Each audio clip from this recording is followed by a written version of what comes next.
Hello and welcome back to another episode of A Method to the Madness, our Breaking Bad edition. I'm your host, Mitchie, and joining me as usual is Patrick.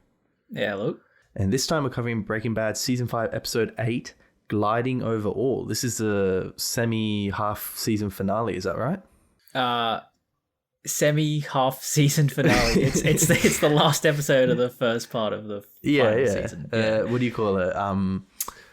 There's a name. Mid-season finale, that's what this is. Yeah. That's because a much better way to put it. Interestingly, the two halves were actually separated in terms of airing, right? They didn't air it immediately after one another. There's actually quite a big gap between them.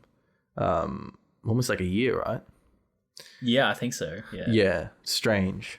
But it's a great season finale. I really like this episode. I think this is Walt's kind of final opportunity for redemption. I mean, that's what the story is about in this episode, and we see him take it, but unfortunately he's not going to be out of the business, and everyone knows that based on the forward kind of, what do you call it, the first episode's first scene. So we know Walt, this isn't his last kind of, he's not out yet, but it's still interesting to see the opportunities he takes anyway, and what decision he makes. Can we go through the plot summary, please? Okay. So, at Vamanos Pest, Walt and Todd prepare to dispose of Mike's body.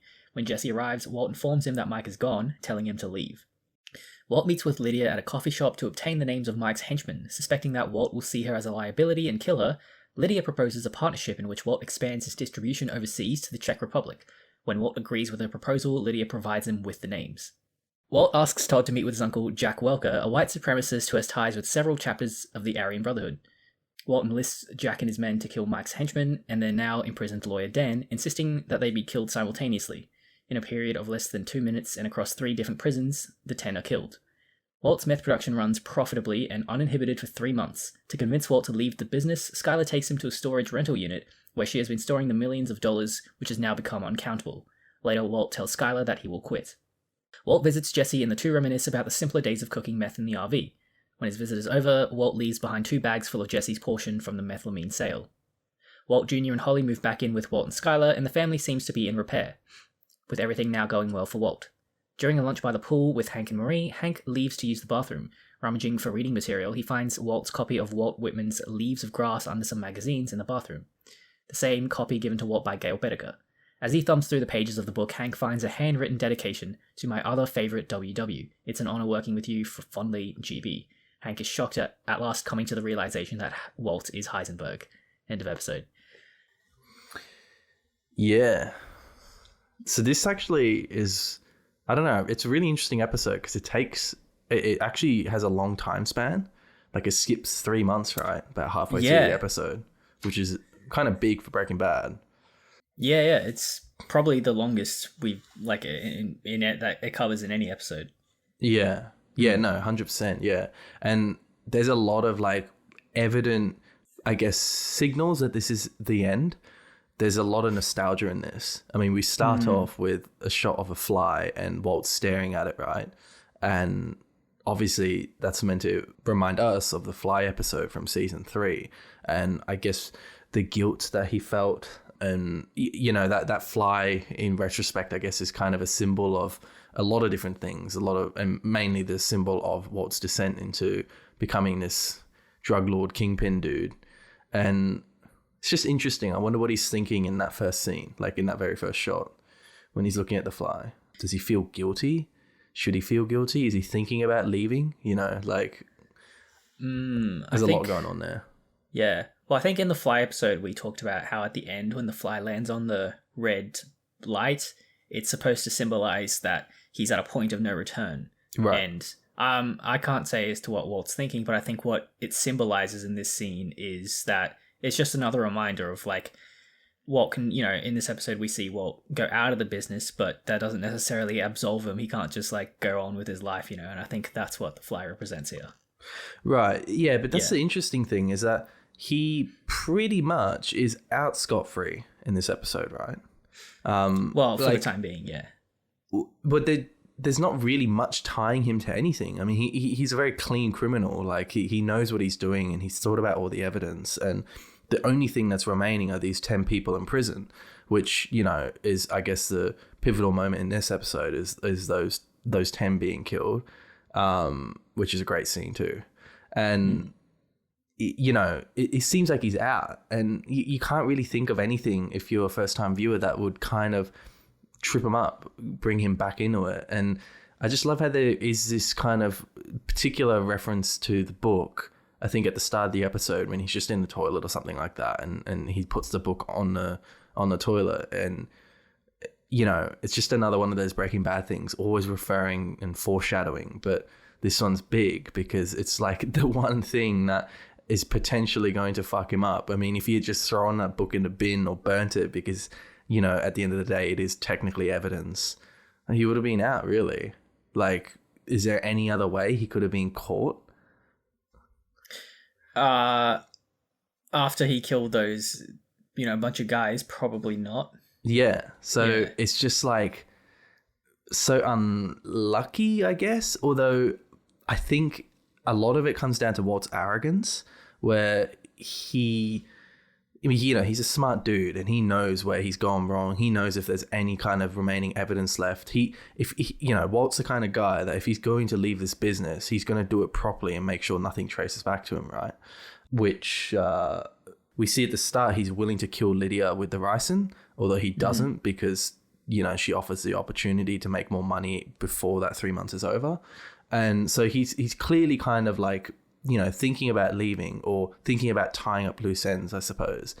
And yet this book, you know, it just seems like this kind of a bit short-sighted from Walt, you know, like you'd think someone like that wouldn't risk having a book like that in his bathroom. Like, it's got Gail Boetticher's writing on it. It is a risk at the end of the day, but I think he puts it there because it's kind of it comes from some sort of arrogance that or not even arrogance, but maybe nostalgia or a memory that he wants that book there to remind him of the times when he was with Gail or when he was in the meth business. And he puts that there out of kind of, you know, I would say arrogance, knowing Walt.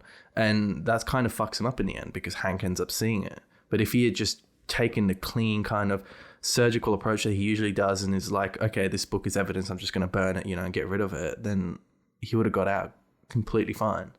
Yeah, I think it is because of sentimentality. It's just sentiment about horrible stuff. Yeah. Yeah.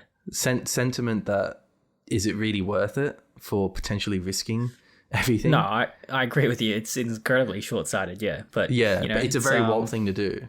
Yeah, exactly. You know, like the one thing he'll be like, yeah, it's fine. Nothing will happen from this. And throughout this whole episode, there's like a lot of references to things from the past. Like we have that painting. Yeah, I can't remember what we said about that. It was somewhere else, right? In the series. Yeah, it was in season 2 in the hospital. Yeah, and didn't I say during that episode that this shows up again? Yeah, I think you did, and I didn't recall where it came up, but now we do. Yeah. What did we say about that painting again? Like the dude's rowing away on the boat, and he's like leaving his family, right? Yeah, but then wasn't that? I can't remember if it was our discussion or if it was in Breaking Bad where it was like there were two meanings. Like, oh, is he leaving or is he coming to them? Yeah. I think it was actually in Breaking Bad. Yeah. Okay. Yeah, I don't know what is the meaning of that though in relation to Walt at this moment. Just another crossroads for him, I guess, because he is about to. I mean, you know, we say killing Drew Sharp is probably the lowest point in the series, but he's getting in leagues with actual Nazis now. Like that's a pretty bad thing. So yeah, I guess it's maybe represents another crossroads, another moral crossroad that Walt approaches and has to make a decision. Yeah, it's really interesting. Like, I don't know. I feel like that really symbolizes. Yeah, you're right. Like his bottom, right? Like he's at the bottom of his moral arc because he's meeting neo-Nazis, and they're kind of like the most contemptible group in society. And it's interesting because Walt kind of can do it because he's like a white man, but I would say that Walt doesn't believe in any of that stuff. Yet he's willing to stoop down to discussing crimes with these kind of people because that's what he's become. He Yeah. doesn't care anymore about convictions. And it's, you know, considering that his son is disabled and people like that don't believe in disabled people living, it's quite interesting, actually. That's a good point. Yeah. And then we also have a reference to the smashed hand dryer in that bathroom. Remember how he remember he smashes that hand dryer because he almost killed himself, thinking that he falsely read his x-ray or MRI. Yeah, no, but that was at the end of this episode, yeah, like the very end, was it? No, it wasn't at the end. It was about it was before he met Jesse to give him the cash. Oh, okay, but yeah. We that is another callback. Yeah, you're right. There is a lot of nostalgia in this episode, a lot of looking back.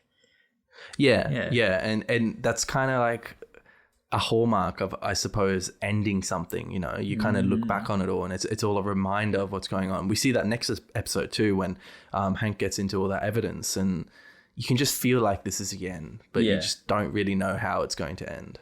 Yeah. Yeah, I do really like the scene with the uncle. What's his name? Uncle Welker, Jack Welker, the Nazi. Mm-hmm. It's just such a great scene. Like, we don't really see who they are, and they're talking, and there's just shots of like random things in the room, like cigarette butts and pizza boxes and stuff. And all over that, we hear this discussion of like Jack Welker talking about killing these people in prison, you know, with just such cold-heartedness. He like just talking about it like it's just a necessary thing to do, like no regard for human life. And I just think it's just a great introduction of our final villains, really, in the whole series. There's not anyone else, no other villains. This is the final villain. Yeah. And I think it does a pretty good job at introducing them. And they're also quite competent as well. Oh yeah. Yeah, which is just as scary. Yeah. That's for sure. Yeah. Yeah. In that scene where you know, again, Walt is reminiscing with Jesse about the RV. Yeah. Again, more more nostalgia. Yeah. It's funny. You know how they describe like that the RV made a screeching sound and it was because of the power steering belt? My car had the exact same issue. It was the power steering was loose, and I had to get Matthias, our friend, to fix it. But yeah, I just thought that was funny. True, did he fix it? Yeah, he fixed it for me. Very nice of him. Yeah. Yeah, that's a good scene, actually. I really like that. What do you reckon about inertia? Yeah, that's interesting, hey, because like that's Walt's view on why he thinks he kept going. And like, I don't know, it's probably he probably also thinks it's something about human nature as well. Like, you know, you don't want to cut your losses, man. You want to keep going if you got something good. Yeah, right, yeah. And I don't think Jesse really agrees with him, does he? Like, no, probably Jesse's not. looking back on it with like actual nostalgia, like feelings of like those times were good. Now we're in shit times. Yeah, he's just as usual being a human being.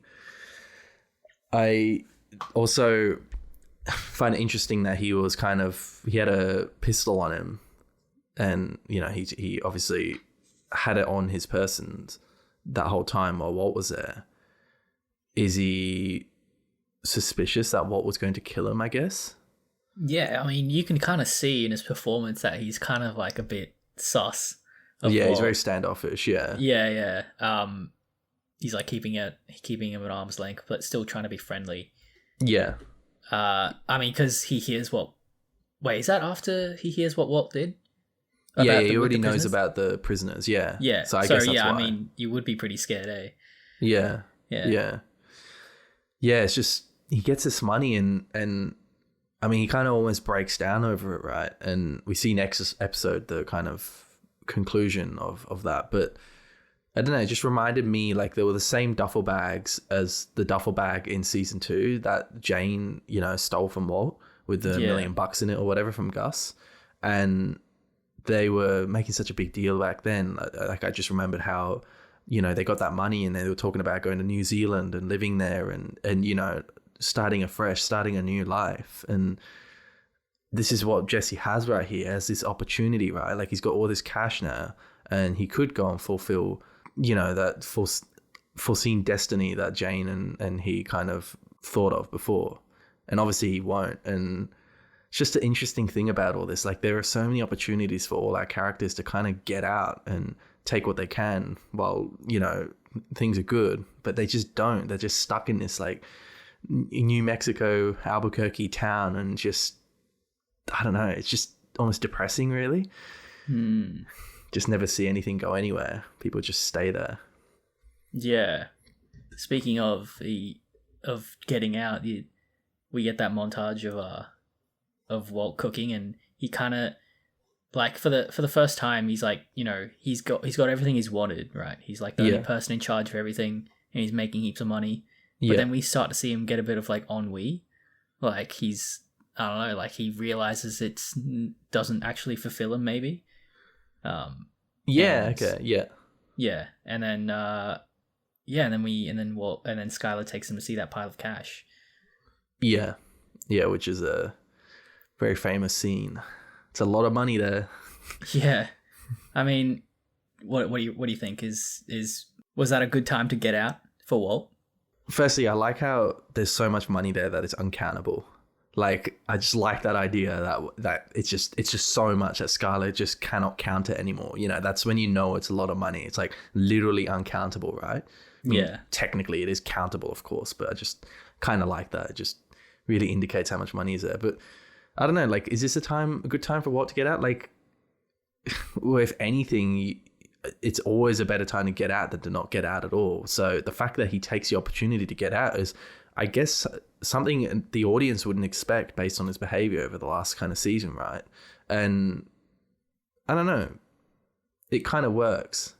Like, he's not a good person. I'm not saying that, you know, he's redeeming himself and his kind of moral self, but he's kind of doing the right thing, I suppose. You know, there's convincing there from Skylar, who genuinely wants her husband back, and it works at the end. And yeah, it's just like a very fitting end, but, you know, at the end of the day, crime doesn't pay. That's the whole point of the series. So we've got to see this conclude in another fashion. Yeah, and, you know, it's we kind of see like a good conclusion as well. Like, we kind of see him succeed. Yeah. And that's, I feel like, you know, as an audience, I feel like that's what most people want, to see Walt succeed. Like, I'm sure others don't. Like, I remember, I think it was like a Show Me the Meaning podcast about Fargo. And they were going around asking, like, do you want the main guy to succeed, like, to, you know, get his ransom money and get his wife back and everything go back to normal? And most people do, but one of the guests didn't, because they really wanted this person condemned. And, you know, I'm sure other people want Walt condemned as well.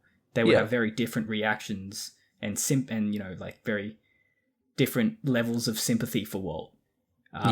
Which is wildly interesting, I feel, because, like, I want Walt to succeed, even though he's done terrible things. Like, I just want him to get out of the business and rebuild his family and live a happy rest of his life, you know. But this is why Breaking Bad is so good. Like, our protagonist becomes an antagonist, and yet we still kind of root for him, at least some of us, you know. And that complexity is just amazing. Like, you know, like, in the real world, if this person was real, if Walter White was a real person doing these things, everyone would be like, yeah, fuck him, he should go to jail, he's a criminal, you know, with maybe a bit of sympathy for his family, of course. But in this, we kind of see the complexity of it all and the reasons why he's doing it, and we've been on a journey with him, you know, and we just see him as a human being too, even though he doesn't act like one. And I think that's just a great thing about this show. That complexity. And I think that's when you know it's good, when a villain is still seen as potentially redeeming and good. That's when you know you got a good villain. Yeah, for sure. Yeah. Also, Saul drinks vodka. I found that interesting. Sorry, who does? Saul Goodman. Oh, during does he? the montage scene, he pours vodka into his glass when he gets some money from Walt. Oh, maybe he likes cocktails or something. I don't know. Yeah, it was just straight vodka. I just found it very interesting. Like, that's a very unusual thing to do in like English speaking countries, to drink straight vodka, right? And then Saul, he just seems like the whiskey type, or definitely a dark alcohol type. Just wouldn't have guessed it. Yeah, that is odd. Yeah, that's all I got. Yeah, same. Yeah. We'll see. Yeah, it's just a great episode. Join us next time for season 5, episode 9. All right. See you later. There is more money here than we could spend in 10 lifetimes. I certainly can't launder it. Not with 100 car washes.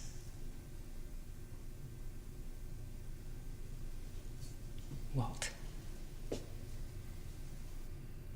I want my kids back. I want my life back. Please tell me. How much is enough? How big does this pile have to be? If you like this series, Mitch is going to tell you where you can find more of these. Yep, so you can find us on Spotify, YouTube, iTunes, SoundCloud, or Stitcher. And we've also got a website, amttm.com, where you can find our fabulous episodes on Breaking Bad. If you have any questions, queries, insights, or criticism, you can send them to mail@amttm.com. And as always, thank you for listening.